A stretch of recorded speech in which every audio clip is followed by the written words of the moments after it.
গভীর জঙ্গলের ভিতরে থাকতো এক চালাক আর বুদ্ধিমান শিয়াল।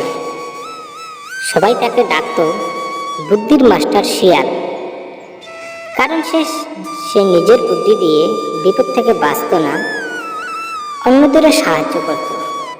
জঙ্গলে আরো অনেক প্রাণী ছিল, বাঘ, হাতি, বানর, খরগোশ আর হরিণ। কিন্তু এদের মধ্যে সব থেকে ভয়ঙ্কর প্রাণী ছিল রাগী বাঘ। সে সবসময় অন্য প্রাণীদের ভয় দেখাতো আর খাবার কেড়ে নিত। একদিন বাঘ ঘোষণা করল, আজ থেকে সব জঙ্গলের প্রাণী প্রতিদিন আমার জন্য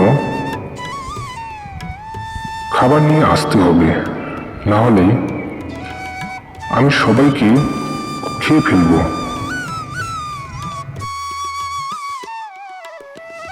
সব প্রাণী ভয়ে কাঁপতে লাগলো।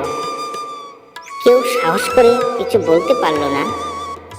তখন খরগোশ দৌড়ে গেল বুদ্ধির মাস্টার শিয়ালের কাছে। খরগোশ বলল, দাদা আমাদের বাঁচাও, বাঘ তো আমাদের শেষ করে দিবে। শিয়াল একটু হেসে বলল, ভয় পেও না, আমি একটা বুদ্ধি করছি।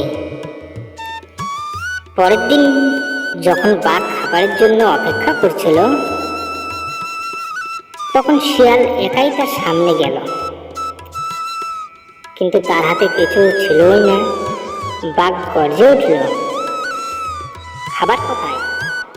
তুমি একা কেন এসেছো? শিয়াল ভয়ে ভান করে বলল, মহারাজ, আমি তো খাবার নিয়ে আসছিলাম, কিন্তু পথে আর একটা বাঘ এসে সব খাবার কেড়ে নিল। বাঘ অবাক হয়ে বলল, আমার জঙ্গলে আর একটা বাঘ?